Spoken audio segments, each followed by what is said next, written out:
ಒಂದಲ್ಲ ಎರಡಲ್ಲ ಮೂರಲ್ಲ ನೀವು ಕನ್ನಡ ಸಿನಿಮಾ ಇಂಡಸ್ಟ್ರಿಗೆ ಅಲ್ಲ ಕನ್ನಡ ಅಂತ ಬಿಟ್ಟು ಅಲ್ಲ ಸಿನಿಮಾ ಇಂಡಸ್ಟ್ರಿಗೆ ಎಂಟ್ರಿ ಕೊಟ್ಟು 50 ವರ್ಷಗಳು ಸರ್. 2025ಕ್ಕೆ 50 ವರ್ಷನೂ ಕಂಪ್ಲೀಟ್ ಆಗಿ 51ನೇ ವರ್ಷ ಕಾಲಿಟ್ಟಿದ್ದೀರಾ ಸರ್.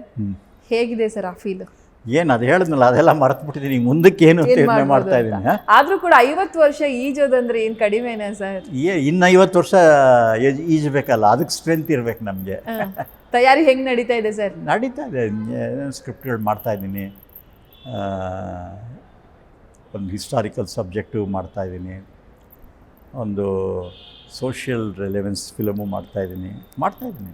ಓಕೆ, ನಿಮ್ಮ ಮತ್ತು ಅಂಬರೀಷ್ ಸರ್ ಅವರ ಒಡನಾಟದ ಬಗ್ಗೆ? ಅಂಬರೀಷ್ ಒಂದು ದಿನಕ್ಕೆ 4-5 ಸರಿ ಆದರೂ ಅಂಬರೀಷ್ ನನಗೆ ಜ್ಞಾಪಕ ಬರದೇ ಹೋಗೋದೇ ಇಲ್ಲ. ಯಾಕೆಂದರೆ ಅಂಬರೀಷು ನಮ್ಮ ಜೊತೆಲೇ ನನ್ನ ತಮ್ಮ ಸಂಗ್ರಾಮ್ ಸಿಂಗ್ ಹೇಗೆ ನನಗೆ ಜೊತೇಲಿ ಬೆಳೆದ್ನೋ ಹಾಗೆ ಅಂಬರೀಷ್ನು ನನಗೆ ಲೈಕ್ ಎ ಬ್ರದರ್. ನನ್ನ ಮನೆಯಲ್ಲೇ 3 ವರ್ಷನೋ 2 ವರ್ಷ ನಮ್ಮ ಮನೇಲೇ ಇದ್ಬಿಟ್ಟಿದ್ದ ಅಂಬರೀಷ್.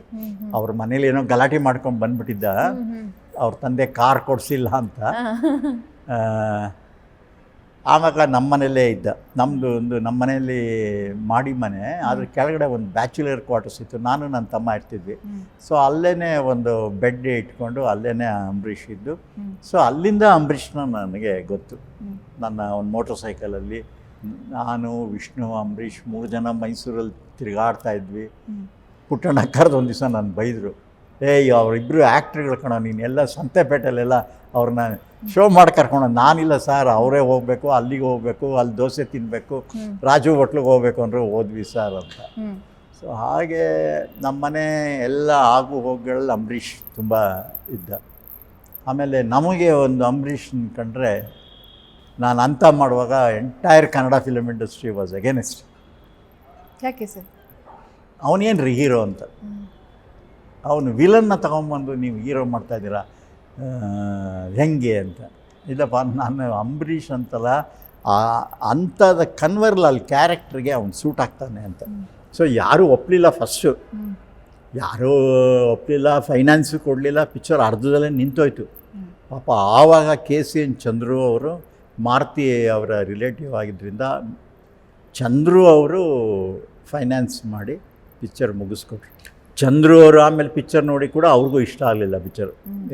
ಏನು ತುಂಬ ಡ್ರೈ ಆಗಿದೆ ಪಿಕ್ಚರ್, ಲವ್ ಇಲ್ಲ, ಲಕ್ಷ್ಮಿ ಅಂತ ಕ್ಯಾರೆಕ್ಟರ್ ಹಾಕ್ಕೊಂಡು ಎತ್ಕೋತಾ ಅವಳನ್ನ ಪ್ರೆಗ್ನೆಂಟ್ ಮಾಡಿಬಿಟ್ಟಿದ್ದೀರಾ. ಅದು ಸರಿ, ಇದು ಕತೆ ಹೀಗಿದೆ, ಪಿಕ್ಚರ್ ಹೀಗಿದೆ, ನೀವು ನೋಡಿ ಜನ ನೋಡ್ತಾರೋ ಬಿಡ್ತಾರೋ ನನಗೇನು ಗೊತ್ತು, ನಿಮಗೆ ಎಷ್ಟು ಗೊತ್ತೋ ನನಗೂ ಅಷ್ಟೇ ಗೊತ್ತು ಅಂತ.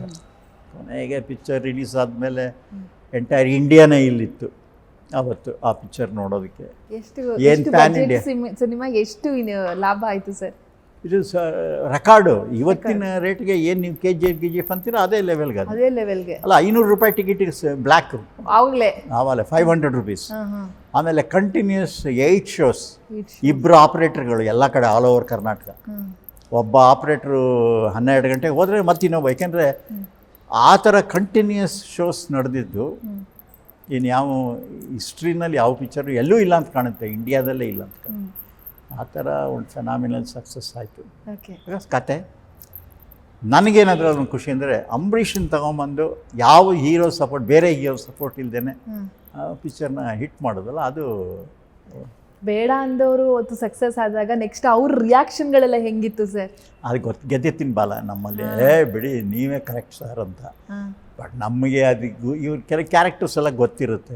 ಇವ್ನು ಯಾತಕ್ಕೆ ಹಿಂಗೆ ಮಾತಾಡ್ತಿದ್ದಾನೆ, ಇವನು ಏನು ಮಾತಾಡಿದ್ದ ಅಂತೆಲ್ಲ ಗೊತ್ತಿರುತ್ತೆ.